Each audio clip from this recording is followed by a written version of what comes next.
सर्वांना नमस्कार. मी Deepak Kaldone, MSc forensic science NET SET. आजच्या या लेक्चरमध्ये आपण डिपार्टमेंटल PSI मुख्य परीक्षा यासाठी फॉरेन्सिक सायन्स प्रयोगशाळेमध्ये जी आपली फॅक्ट प्लस किंवा फॅक्ट एक्झाम झाले होते त्यामध्ये जे सायबर फॉरेन्सिकचे किंवा कम्प्युटर संगणकचे जे प्रश्न आले होते त्या प्रश्नांचं स्पष्टीकरण आपण आजच्या या लेक्चरमध्ये पाहणार आहोत. हे लेक्चर तुमच्यासाठी म्हणजेच डिपार्टमेंटल PSI मुख्य परीक्षा तसेच आपलं DFSL ची जी सायंटिफिक असिस्टंट एक्झामिनेशन आहे त्यासाठी तुम्हाला हे प्रश्न एक रेफरन्स क्वेश्चन्स म्हणून तुम्हाला यूज करता येतील. तर आजच्या लेक्चरमध्ये आपण या सर्व प्रश्नांचं स्पष्टीकरण पाहूया. तर आता जाऊया आपण पुढं क्वेश्चन पेपर पाहूया. हा क्वेश्चन पेपर आहे बघा आपला डिजिटल फॉरेन्सिक्स मराठी माध्यमातून एक्झाम झाली होती. फॅक्ट एक्झाम 2024 फॉरेन्सिक सायन्स लॅबोरेटरीमध्ये जो स्टाफ भरला गेला होता त्यामध्ये आपल्याला असे प्रश्न विचारले गेले होते. तर हे डिजिटल फॉरेन्सिकमध्ये आहे फॅक्ट एक्झाम. यामध्ये एकूण टोटल क्वेश्चन्स आहेत 1 ते 50 पहिल्या सेक्शनमध्ये आहेत आणि 50 ते पासून पुढे 70 प्रश्न आहेत 120 पर्यंत सेक्शन बी मध्ये. तर आपल्याला जर ही क्वेश्चन पेपर हवे असेल आपला टेलिग्राम ग्रुप आहे त्याची लिंक मी तुम्हाला डिस्क्रिप्शन बॉक्समध्ये दिलेली आहे. त्या टेलिग्राम ग्रुपवरती तुम्हाला क्वेश्चन पेपर अपलोड केला जाईल. बरोबर क्वेश्चन्सची जी उत्तर आहेत त्यांना इथं येलोने हायलाईट केलेलं आहे. तुम्ही ते प्रश्न बघून घेऊ शकता. आता आपल्याला फक्त इथं पार्ट बी मधले जे क्वेश्चन्स आहेत जे की आपल्याला सायबर फॉरेन्सिकवरती किंवा डिजिटल फॉरेन्सिकवरती विचारलेले होते आपल्याला डिपार्टमेंटल PSI मुख्य परीक्षेच्या दृष्टिकोनातून जे महत्त्वाचे प्रश्न असतील यामधले ते आपण फक्त इथं डिस्कस करूया. बाकीचे प्रश्न मी तुम्हाला ही PDF टेलिग्राम ग्रुपला टाकतोय. त्यामध्ये तुम्हाला जर हवे असेल तर तुम्ही बाकीचे डिटेल क्वेश्चन्स त्यामधून करू शकता. तर बघा हा सेक्शन बी आहे. सेक्शन बी मध्ये आपल्याला जे फक्त डिजिटल फॉरेन्सिकचेच म्हणजे आपण त्याला सायबर क्राईमचे किंवा संगणक यावरचे जे प्रश्न असतात ते प्रश्न आपण म्हणू शकतो. ते प्रश्न आपण इथं डिस्कस करूया. आपल्यासाठी बघा क्वेश्चन क्रमांक 51 ते क्वेश्चन क्रमांक 120 पर्यंत हे डिजिटल फॉरेन्सिकचे प्रश्न आहेत. आपल्या डिपार्टमेंटल PSIला किंवा सायंटिफिक असिस्टंटला जे प्रश्न येऊ शकतात जास्तीत जास्त करून ते डिपार्टमेंटल PSIला त्या प्रश्नांना मी टिकमार्क केलेले आहे. आपण फक्त तेवढ्याच प्रश्नांचं इथं स्पष्टीकरण पाहूया. बाकीचे प्रश्न तुम्ही स्वतः इथं पाहू शकता. तुम्हाला गरज भासलीच तर आपला नंबर आहे त्या नंबरवरती तुम्ही त्याचं स्पष्टीकरण पण घेऊ शकता. तर सुरुवात करूया आपण क्वेश्चन क्रमांक 54 पासून. त्यामध्ये काय म्हटलंय बघा टिंबटिंब याची सर्वात लहान साठवण क्षमता आहे कुणाची? ते खाली 4 पर्याय दिलेत बघा. अ मध्ये म्हटले फ्लॉपी डिस्क, ब मध्ये आहे जिप डिस्क, क मध्ये आहे हार्ड डिस्क आणि ड मध्ये आहे CD. ठीक आहे. म्हणजे आपल्या सर्वांना माहीत असेल बघा आपण जे एक्सटर्नल डिव्हाइसेस लावतो पेन ड्राईव्ह CD DVD वगैरे किंवा या डिस्क असतात या डिस्कची काय म्हटलं इथं साठवण क्षमता किती असते त्याच्यावरती प्रश्न विचारलेला आहे. तर सर्वात लहान साठवण क्षमता कुणाची आहे? तर फ्लॉपी डिस्कची सर्वात लहान साठवण क्षमता असते. तुम्हाला सर्वांना माहीत असेल साधारणपणे 1.4 MB पर्यंत या फ्लॉपी डिस्कमध्ये आपण डेटा साठवू शकतो. पुढील आहे आपलं ते म्हणजे जिप डिस्क. जिप डिस्कमध्ये आपण साधारणपणे 100 ते 750 MB पर्यंत आपण याच्यामध्ये डेटा साठवू शकतो. आणि पुढे आहे आपली CDची पण कॅपॅसिटी सगळ्यांना माहीत असेल बघा. त्याच्यामध्ये आपण साधारणपणे 750 ते 700 MB पर्यंत आपण डेटा याच्यामध्ये साठवून शकतो. आणि सर्वात जास्त क्षमता असते ते म्हणजे हार्ड डिस्क. हार्ड डिस्क सर्वांना माहीत असते बघा. हार्ड डिस्कमध्ये आपण 500 GB पण हार्ड डिस्क मिळते आपल्याला. 1 TB असते, नंतर 2 TB असते, 4 TB सुद्धा हार्ड डिस्क असू शकते. म्हणजे इथे काय विचारले सर्वात लहान साठवण क्षमता कोणाची आहे? तर फ्लॉपी डिस्कमध्ये आपण फक्त 1.4 MB पर्यंत डेटा साठवून ठेवू शकतो. ठीक आहे. किंवा 1 ते 4 पर्यंत आपण म्हणू शकतो MB पर्यंत तो डेटा फक्त आपण इथं साठवून ठेवू शकतो. आणि सर्वात जास्त म्हटलं असतं तर हार्ड डिस्क आहे त्याची सर्वात जास्त डाटा साठवून ठेवण्याची क्षमता आहे. बरोबर. तर पुढचा क्वेश्चन बघून घेऊ आपण. तो म्हणजे सिंपल क्वेश्चन आहे. USB पूर्ण फॉर्म सांगा. ठीक आहे. USB फुल फॉर्म विचारलेला आपल्याला. USB आपल्या सर्वांना माहीत असेल आपण USB पोर्ट किती आहेत म्हणून पाहतो. ठीक आहे. एखाद्या मोबाईलला नंतर टॅबलेटला किंवा संगणकला वगैरे कम्प्युटर लॅपटॉपला. तर USB म्हणजेच काय तर त्याचा फुल फॉर्म आहे युनिव्हर्सल सिरियल बस. ठीक आहे. USB म्हणतो आपण त्याला. नेक्स्ट क्वेश्चन आपला तो म्हणजे 59 वाला. डिजिटल पुराव्यांच्या चुकीच्या हाताळणीचा संभाव्य परिणाम खालीलपैकी कोणता आहे? ठीक आहे. म्हणजे आपल्याकडे जे डिजिटल एव्हिडन्स मिळतात किंवा पुरावे मिळतात त्यांची जी चुकीची हाताळणी आहे त्या चुकीच्या हाताळणीचा संभाव्य परिणाम खालीलपैकी कोणता आहे? तर अ मध्ये काय म्हटले बघा कायदेशीर ग्राह्यता, ब मध्ये आहे डेटा प्रमाणीकरण, क मध्ये आहे कोठडी उल्लंघनाची साखळी आणि द मध्ये म्हटलंय डेटा प्रतिकृती. तर काय म्हटलंय चुकीच्या हाताळणीची संभाव्य परिणाम. ठीक आहे. चुकीचं जर आपण त्याला हाताने केली तर काय परिणाम होऊ शकतो संभाव्य, तर त्याला म्हणतो आपण इंग्लिशमध्ये चेन ऑफ कस्टडी. ठीक आहे. तर याचं उल्लंघन होऊ शकतं, चेन ऑफ कस्टडी आपली ब्रेक होऊ शकते. चेन ऑफ कस्टडी म्हणजेच काय, तर आपला जो पुरावा आहे तो पुरावा एका व्यक्तीकडून दुसऱ्या व्यक्तीकडे गेल्यानंतर आपण त्याचा जो रेकॉर्ड ठेवतो त्या रेकॉर्डलाच आपण चेन ऑफ कस्टडी किंवा कोठडीच्या उल्लंघनाची साखळी असं आपण म्हणतो. ठीक आहे. तर हे इथं महत्वाचं आहे. पर्याय क्रमांक क याचं योग्य उत्तर आहे. पुढील प्रश्न आपला बेसिक, तो म्हणजे खालीलपैकी कोणते सामान्य डिजिटल फॉरेन्सिक तंत्र नाही. काय म्हटलंय, कोणतं सामान्य डिजिटल फॉरेन्सिक तंत्र नाही असं म्हटलेलं आहे. बघा, पर्याय क्रमांक अ मध्ये आहे डेटा विसंगती, ब मध्ये आहे फाईल कार्विंग, क मध्ये आहे मेमरी विश्लेषण, ड मध्ये आहे हॅशिंग. तर सामान्य डिजिटल फॉरेन्सिक तंत्र कोणकोणते आहेत, तर डाटा विसंगती, फाईल कार्विंग, हॅशिंग आणि इथं काय म्हटलेलं आहे फॉरेन्सिक तंत्र नाही. तर मेमरी विश्लेषण, ठीक आहे, जे आपली फोन मेमरी असेल किंवा हार्ड डिस्कची मेमरी असेल यांचं जे विश्लेषण आहे हे आपल्या सामान्य डिजिटल फॉरेन्सिक तंत्रामध्ये येत नाही. बाकीचे जे सगळ्या 3 गोष्टी आहेत, डाटा विसंगती, फाईल कार्विंग, हॅशिंग, हे आपलं सामान्य डिजिटल फॉरेन्सिक तंत्रामध्ये येतं. मेमरी विश्लेषण करण्यासाठी आपल्याला वेगवेगळी कॉम्प्लिकेटेड इन्स्ट्रुमेंट किंवा डिव्हायसेस वगैरे लागत असतात, त्याच्यामुळे सामान्यमध्ये येणार नाही आहे. ठीक आहे.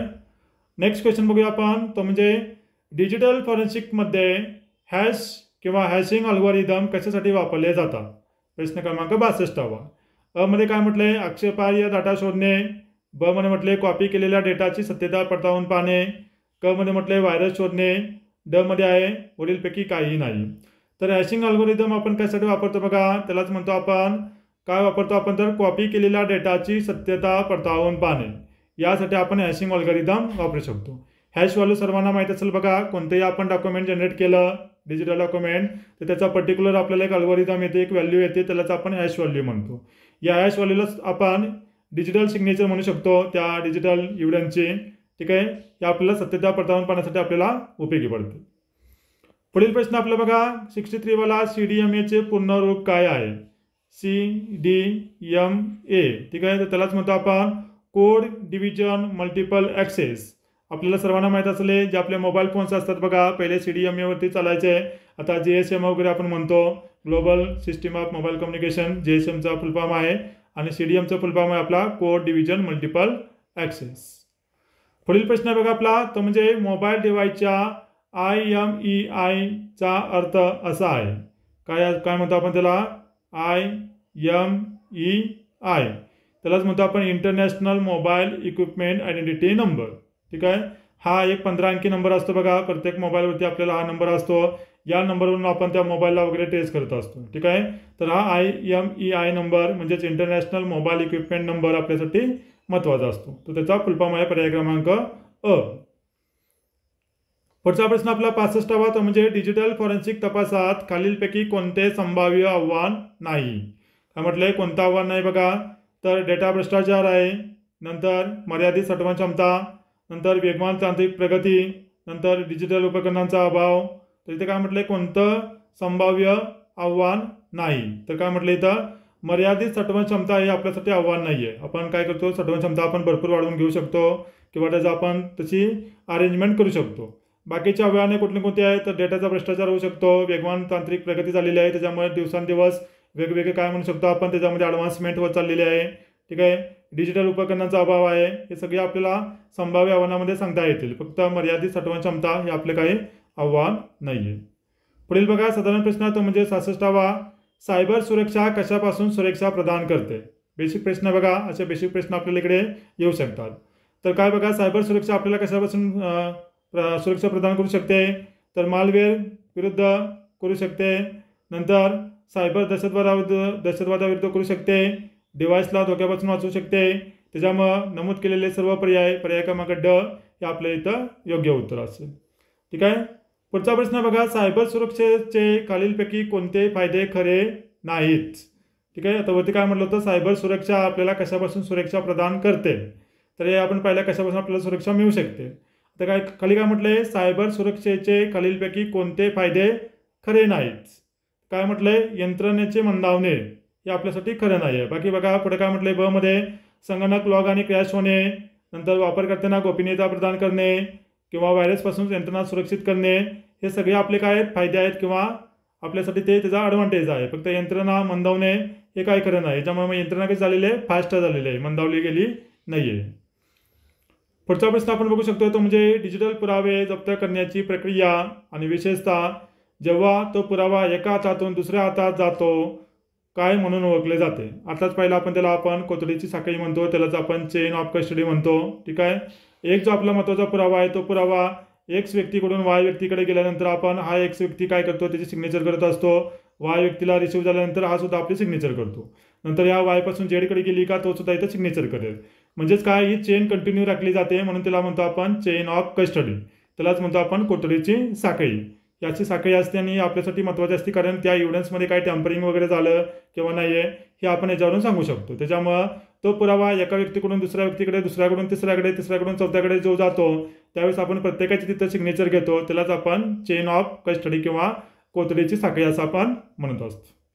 तर बघा, आपण अशाच पद्धतीनं आपल्याकडे डिपार्टमेंटल PSI मुख्य परीक्षेसाठी आपलं सायन्स बाय दीपक कलडोने या आपला जो आपलं प्ले स्टोरला ॲप आहे, या ॲपमध्ये आपण डिपार्टमेंटल PSI मुख्य परीक्षेसाठी फॉरेन्सिक सायन्स व फॉरेन्सिक मेडिसिनची आपण 10 टेस्ट सिरीज आपण अपलोड केलेली आहे. बघा, या 10 टेस्ट सिरीजमध्ये आपल्याला पूर्णपणे ठीक आहे फॉरेन्सिक सायन्स आणि फॉरेन्सिक मेडिसिन ठीक आहे असे आपल्याला याच्यामध्ये क्वेश्चन्स आहेत. तसं आपण 10 टेस्ट सिरीज चालू केलेले आहेत.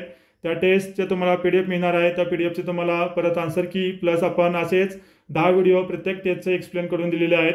ते तुम्हाला या फॉरेन्सिक सायन्स आणि मेडिसिनच्या टेस्ट सिरीजमध्ये तुम्हाला अवेलेबल मिळेल.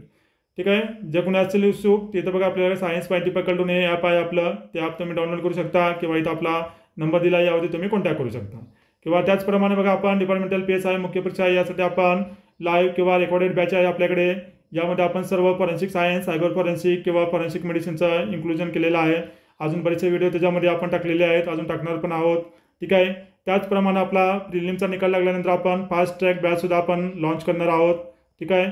या फास्ट ट्रॅक बॅचमध्ये काय करणार आहेत बघा, आपण आपली परीक्षा असेल, परीक्षेच्या संदर्भाने आपण संपूर्ण सिलेबसमधले जे महत्त्वाचे टॉपिक्स असतील ते टॉपिक्स एक्झाम पॉईंट ऑफ व्ह्यूने आपण इथं त्यांचं स्पष्टीकरण करणार आहोत एकदम फास्ट ट्रॅक बॅच रिव्हिजनमध्ये. प्लस आपण आपल्याकडे 1000 MCQs आहेत. ठीक आहे. किंवा त्याला आपण PYQs म्हणतो, जे पूर्वीच्या फॉरेन्सिक सायन्स लॅबोरेटरीमध्ये म्हणा किंवा आपला सेट किंवा नेट एक्झाम म्हणा त्यामध्ये आपल्याला जे फॉरेन्सिक सायन्स, फॉरेन्सिक मेडिसिनचे जे क्वेश्चन्स विचारले गेले होते इंग्लिशमधून, ते सर्व क्वेश्चन्स आपण मराठीमधून त्याचं स्पष्टीकरण करून सांगणार आहोत.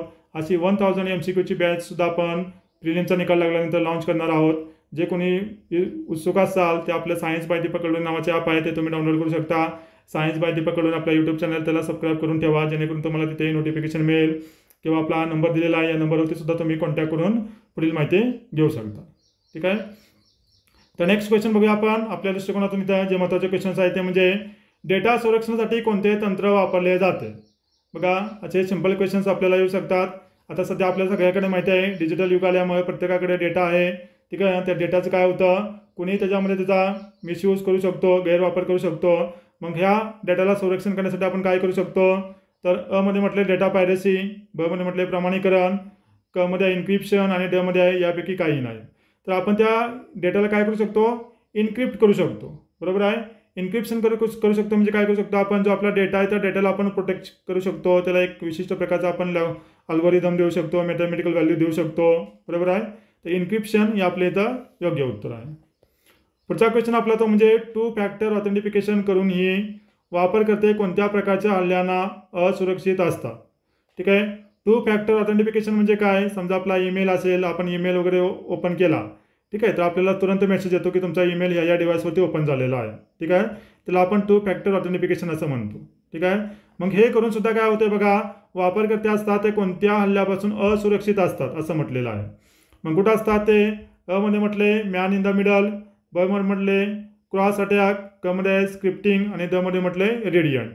तर man in the middle attack असतो, त्यामध्ये काय केलं जातं बघा, मॅन इन द मिडल काय म्हणतो, समजा फॉर एक्झाम्पल हा एक व्यक्ती आहे आणि इकडं जेड व्यक्ती आहे.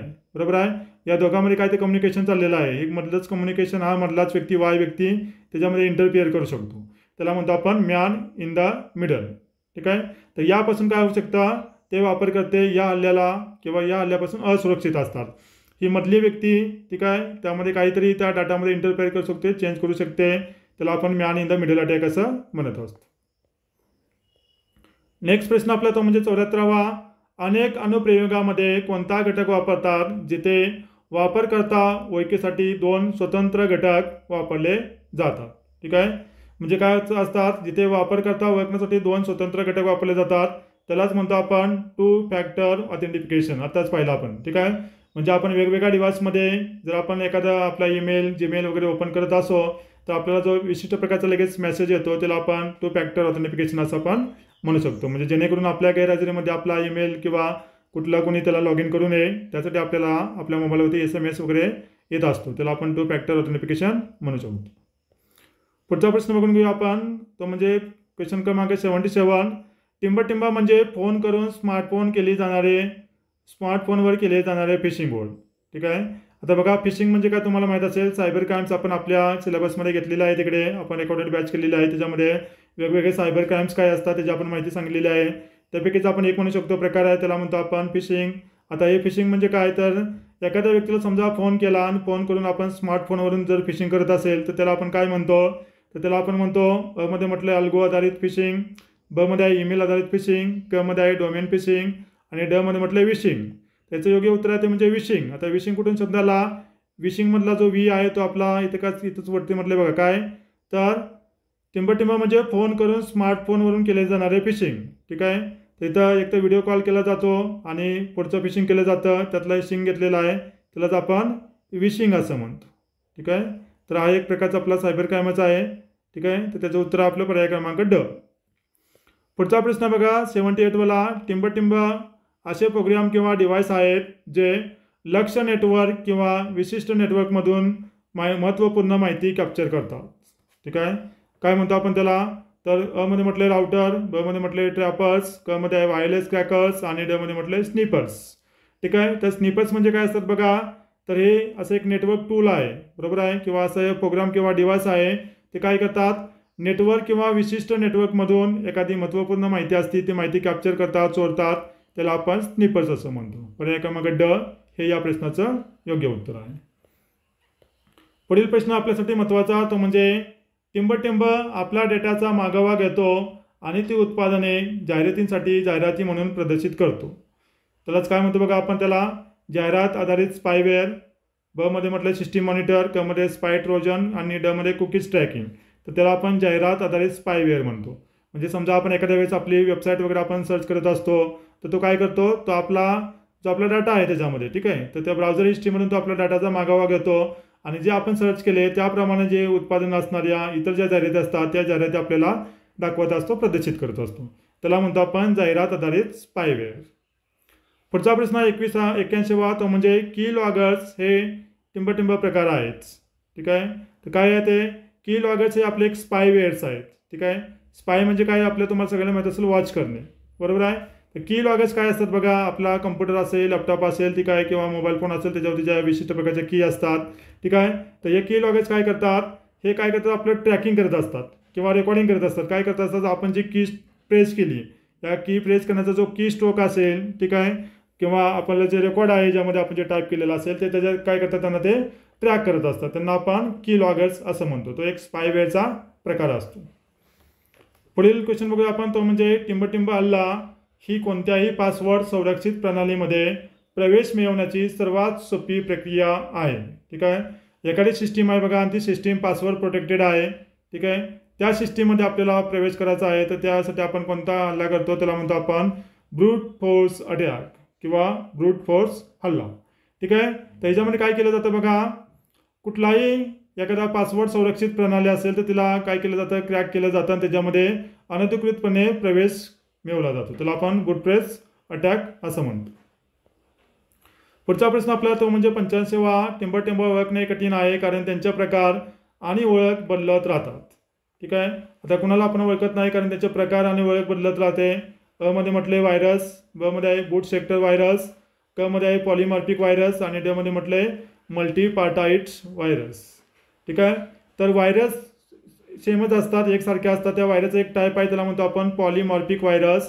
याला पॉलिमॉर्फिक म्हणजेच काय बघा, पॉली म्हणजे काय, तर पॉली म्हणजे मेनी. ठीक आहे, आणि मॉर्फिक किंवा मॉर्फ म्हणजे काय, तर त्यांचे फॉर्म. ठीक आहे, म्हणजे यांचंच काय वेगवेगळे प्रकार असतात, त्यांची ओळख बदलत राहते, त्याच्यामुळे आपण त्याला ओळखू शकत नाही, ओळखण्याचं थोडं कठीण जातं, त्यालाच म्हणतो आपण पॉलिमॉर्फिक पॉलिमॉर्फिक व्हायरस. नेक्स्ट प्रश्न आपला तो म्हणजे खालीलपैकी कोणते हॅकिंग तंत्र आहे ज्यामध्ये सायबर गुन्हेगार अधिक रहदारीसाठी किंवा फसवण्यासाठी काल्पनिक वेबपृष्ठे अथवा डोमेन तयार करतात. ठीक आहे. आता आपण जर पाहत असतो काय करतात तिथे त्या वेबसाईटवरती काय करतात सायबर गुन्हेगार अधिक रहदारीसाठी ठीक आहे किंवा फसवण्यासाठी त्या व्यक्तीला फसवण्यासाठी काल्पनिक वेबपृष्ठे अथवा डोमेन तयार करतात. त्याला आपण फार्मिंग म्हणतो. ठीक आहे. म्हणजेच काय ते कोणतीही आपल्याला वेबसाईट बनवून देऊ शकतात किंवा असं एखादं कोणताही आपल्याला काल्पनिक वेबपृष्ठ आपल्याकडे किंवा डोमेन आपल्याकडे पाठवू शकतात जेणेकरून आपण त्याला क्लिक केलं का त्यानुसार आपल्याला काय करतात ते आपल्या सिस्टमला ते हॅक करू शकतात. त्या प्रोसेसला आपण फार्मिंग असं म्हणतो. ठीक आहे. नेक्स्ट क्वेश्चन आहे बघा आपला तो म्हणजे खालीलपैकी कोणती गोपनीयता जपण्याचे चांगले साधन नाही असं म्हटलंय. गोपनीयता जपणे. तर आपली गोपनीयता जपण्यासाठी बघा आपण बायोमेट्रिक पडताळणी करू शकतो. बरोबर. आपला व्हॉइस असेल किंवा रिटन असेल किंवा आपण प्रत्येक मोबाईलमध्ये बघा आलेलं आपण अंगुली मुद्रा किंवा थंब प्रिंट लावून आपण मोबाईलचं लॉक खोलत असतो. ठीक आहे. किंवा आयडी आणि पासवर्ड बेस्ड व्हेरिफिकेशन आपण ठेवू शकतो. 2 फॅक्टर ऑथेंटिकेशन मग सांगितल्याप्रमाणे आपण ठेवू शकतो. फोन स्विच ऑफ करणं हे काय आपलं गोपनीयता जपण्याचं साधन नाही आहे. ठीक आहे. आपण फोन स्विच ऑफ करून ठेवू शकत नाही कारण फोनचा आपल्याला उपयोग पडतो. बरोबर. त्याच्यामुळं हे आपलं पर्याय किंवा साधन नाही आहे. त्याच्यामुळे पर्याय क्रमांक ड आपलं योग्य उत्तर आहे. पुढील प्रश्न आपला तो म्हणजे रहस्य लपवण्याची पद्धत कोणती आहे. ठीक आहे. रहस्य लपवणं म्हणजे काय त्याला आपण क्रिप्टोग्राफी असं म्हणतो.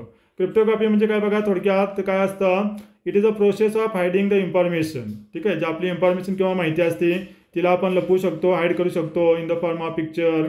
ठीक आहे. किंवा इमेज आणि नंतर ज्या व्यक्तीला आपण पाठवली त्या व्यक्तीला आपण त्याची की देऊ शकतो आणि तो त्यानुसार त्याला पुन्हा डिक्रिप्ट करू शकतो आणि ती माहिती वाचू शकतो.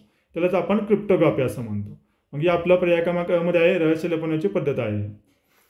90वा प्रश्न तो म्हणजे टिंबटिंब हा परिवर्तनानंतरचा संदेश आहे. ठीक आहे.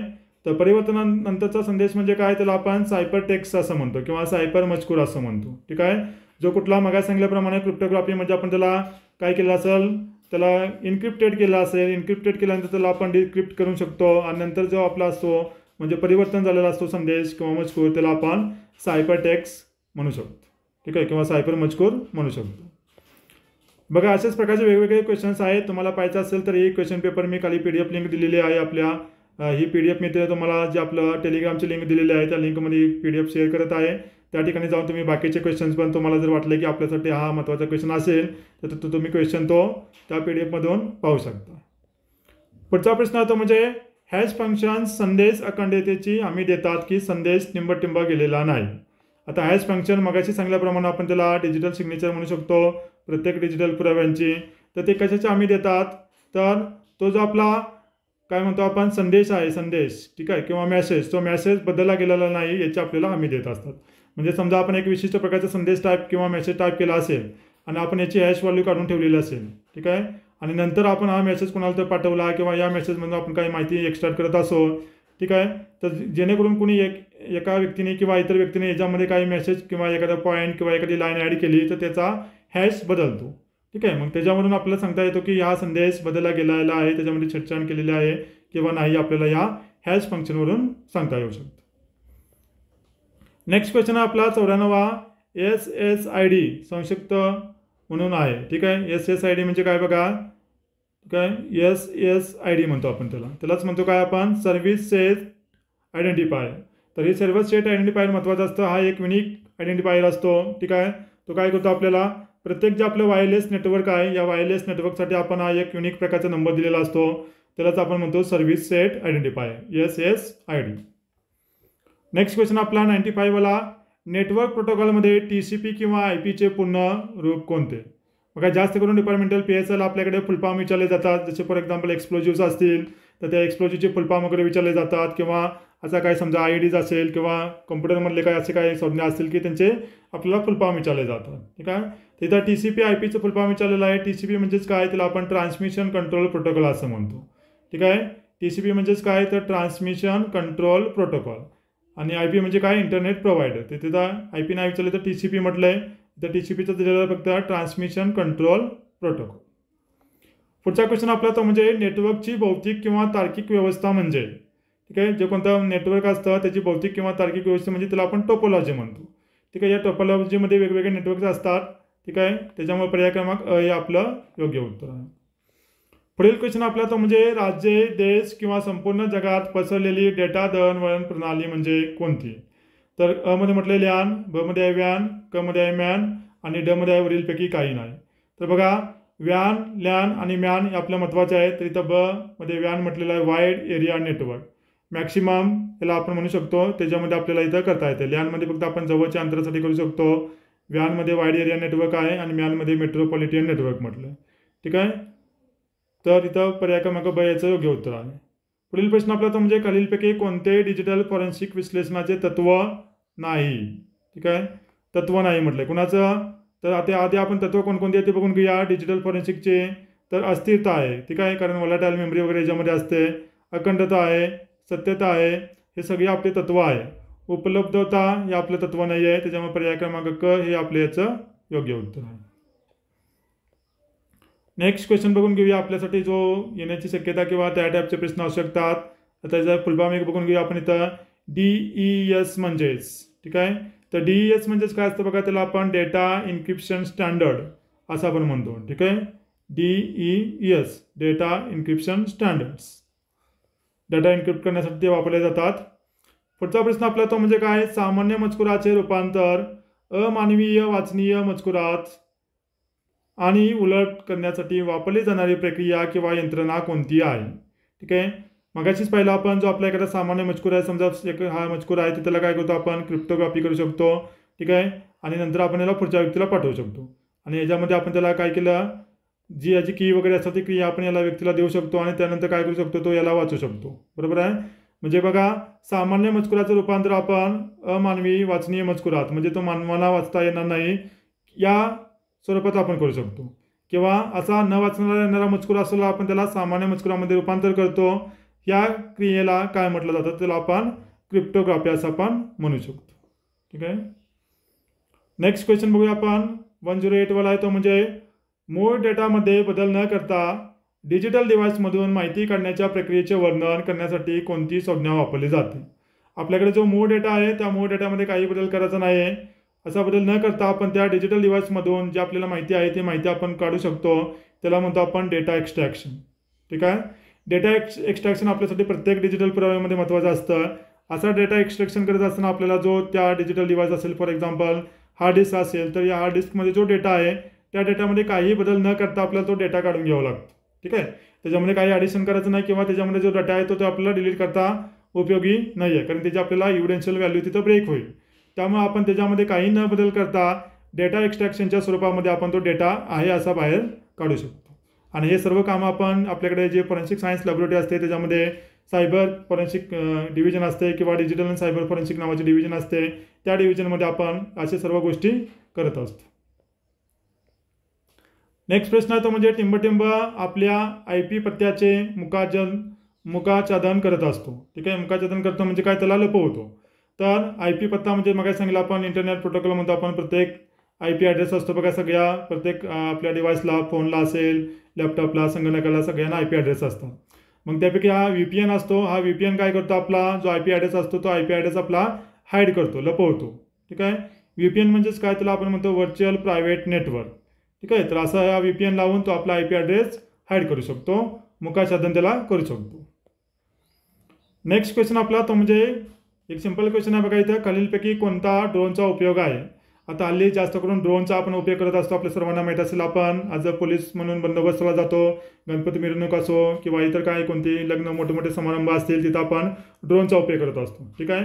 ज्यावेळेस आपल्याला मोठ्या प्रमाणात स्कॅनिंग करायचं असतं, ठीक आहे, अशा वेळेस आपण इतर ड्रोनचा उपयोग करत असतो. त्याच्यामुळे आपल्याकडे ड्रोन फॉरेन्सिक ही एक नवीन आपल्याकडे ब्रँच येत असते फॉरेन्सिक सायन्स लॅबोरेटरीमध्ये, किंवा त्याच्यामध्ये ड्रोनच्या संदर्भात आपल्याकडे इव्हिडन्स येऊ शकतात. ठीक आहे. तर ड्रोनचा उपयोग कुठे कुठे आपण करू शकतो, तर प्रोजेक्ट मॉनिटरिंगसाठी करू शकतो, एरियल मॅपिंगसाठी करू शकतो, स्ट्रक्चरल हेल्थ मॉनिटरिंगसाठी करू शकतो. त्यामुळे इथं वरीलपैकी सर्व हे आपलं योग्य उत्तर आहे. ठीक आहे. आता आपण बऱ्याचशा ठिकाणी ड्रोनचा वापर करतोय बघा. ज्या ठिकाणी आपल्याला स्वतःहून जाता येत नसेल, म्हणजे जंगल असेल, ठीक आहे, किंवा दलदलीचा प्रदेश असेल, ठीक आहे, किंवा एखाद्या शत्रूचं ठिकाण असेल, त्या ठिकाणी आपण प्रत्यक्षात न जाता आपण ड्रोनच्या सहाय्यानं तिथं जाऊन तिथली सगळी रेकॉर्डिंग करून आपण घेऊन येऊ शकतो.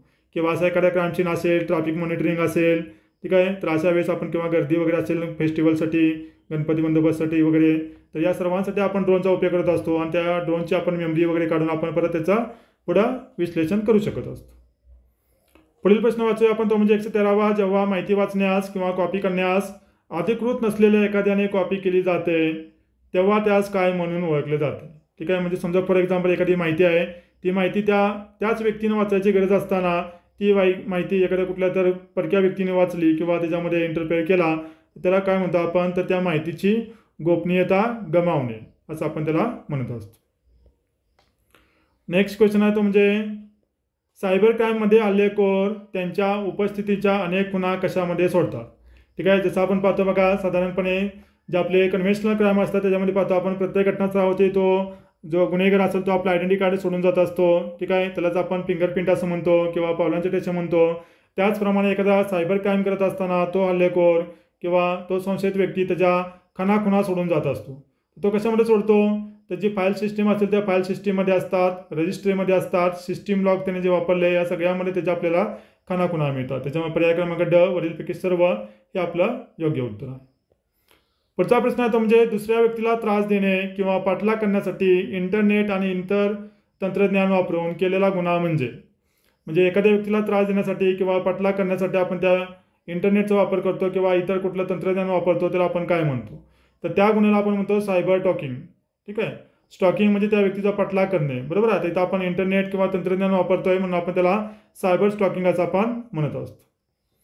पुढचा प्रश्न बघा, 118वा. अल्पवयीन मुलींशी रोमॅन्टिक किंवा लैंगिक संबंध ठेवण्यासाठी सोशल मीडियाचा वापर करण्याच्या कृतीचे वर्णन करण्यासाठी कोणता शब्द वापरला जातो.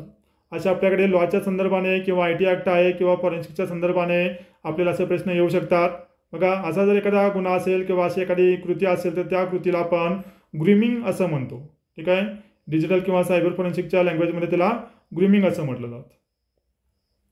नेक्स्ट क्वेश्चन बघूया आपण, तो म्हणजे सोशल मीडिया पुरावे प्रमाणित करण्यासाठी खालीलपैकी कोणते संभाव्य आव्हान आहे. ठीक आहे, आता आपल्या सर्वांना माहीत असेल सोशल मीडियाचा वापर जास्त वापरलेला दिसून येतो, आपल्याला हा वापर आपल्याला जास्त वाढलेला दिसून येतो. मग अशामध्ये आपल्याला कोणतं संभाव्य आव्हान आहे हे पुरावे प्रमाणित करण्यासाठी, तर इन्क्रिप्शन, टाइम स्टॅम्प हेराफेरी, नंतर त्यामध्ये आहे क्वेंट हटवणे आणि वरीलपैकी सर्व. तर यामध्ये कोणकोणतं आव्हान आहे, तर वरीलपैकी सर्व आव्हानाला आपल्याला समोर जावं लागतं या सोशल मीडियाच्या पुराव्याला प्रमाणित करण्यासाठी. ठीक आहे, त्याच्यामुळे पर्याय क्रमांक ड हे आपल्या याचं योग्य उत्तर आहे. तर बघा, अशा तऱ्हेने तुम्हाला जास्तीत जास्त प्रश्नांचा सराव होण्यासाठी आपण 10 टेस्ट सिरीज चालू केलेली आहे मागे सांगितल्याप्रमाणे. तर या 10 टेस्ट सिरीज आपलं या ॲपवरती अवेलेबल आहेत. कोणी इंटरेस्टेड असेल तर या ॲप डाउनलोड करून त्याच्यामध्ये तुम्ही पाहू शकता. त्याचप्रमाणे तुम्हाला मागे सांगितल्याप्रमाणे आपल्याकडे बॅच पण अवेलेबल आहे.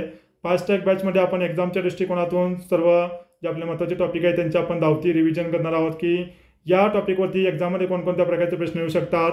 ठीक आहे, जेणेकरून तुमचा काय होईल, शेवटच्या 2 दिवसामध्ये तुम्हाला संपूर्ण त्याच कोर्सची आपली रिव्हिजन होऊन जाईल.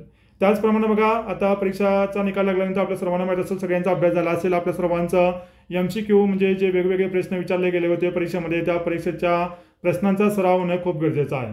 तर यासाठी तुमच्या मागणीनुसार बऱ्याच बांधवांचा आपल्याला अशी मागणी आल्यामुळे आपण साधारणपणे 1000 PYQs, ठीक आहे, हे PYQs असे मी स्वतः काढलेले नाहीत, पाठीमागच्या एक्झाममध्ये वेगवेगळ्या एक्झाममध्ये आलेले PYQs आहेत. MPSC डिपार्टमेंटल PSI मुख्य परीक्षेसाठी जेवढे PYQ होते ते सर्व आपण आपल्या या चॅनलवरती अपलोड केलेले आहेत.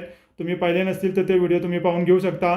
याच्या व्यतिरिक्त फॉरेन्सिक सायन्समध्ये जी नॅशनल लेवलला नॅशनलची नेट एक्झाम असते किंवा महाराष्ट्राची सेट एक्झाम असते किंवा इतर ज्या एक्झाम्स असतात त्या एक्झाम्समध्ये फॉरेन्सिक सायन्स आणि फॉरेन्सिक मेडिसिन यावरती जेवढे प्रश्न विचारलेले होते अशा प्रश्नांचा आपण 1000 MCQs किंवा PYQs आपल्याकडे आहेत. त्या सर्व PYQचं आपण स्पष्टीकरण करण्याची एक बॅच लॉन्च करत आहोत. तर ती बॅचसुद्धा आपली लवकरच लॉन्च होणार आहे. जे कोणी इंटरेस्टेड असेल तुम्ही तो नंबर दिलेला आहे त्या नंबरवरती तुम्ही कॉन्टॅक्ट करू शकता. ठीक आहे, तर बघा पुढच्या लेक्चरमध्ये आपण अशाच प्रकारचा नवीन एखादा क्वेश्चन पेपर अपलोड करूया. तुम्हाला कोणत्या टॉपिकवरती लेक्चर हवा असेल ते तुम्ही सांगू शकता. त्याच पद्धतीने तुम्हाला हा व्हिडिओ कसा वाटला ते सुद्धा तुम्ही खाली कमेंट करून सांगू शकता. आणि हा क्वेश्चन पेपर जो आहे आपला सायबर फॉरेन्सिकचा फॅक्ट एक्झामचा तो खाली डिस्क्रिप्शन बॉक्समध्ये तुम्हाला टेलिग्रामची लिंक दिलेली आहे. त्याच्यावरती जे PDF टाकत आहेत यापूर्वीचे पण जे आपण क्वेश्चन पेपर घेतलेले आहे त्या सर्वांची PDF आपण त्या टेलिग्राम ग्रुपवरती टाकलेली आहे. आणि प्लस आपल्या प्रिलिमचा निकाल लागल्यानंतर जर तुमचं असेल MCQची प्रॅक्टिस करायची तुमची जर तयार असेल तर आपण त्या चॅनलवरती रोज साधा MCQ सुद्धा टाकणार आहोत. जर तुमची इच्छा असेल तर तसे सांगा. तर आपण रोज वेगवेगळे MCQs त्या चॅनलवरती टाकून तुमचं प्रॅक्टिस करून घेऊ शकतो.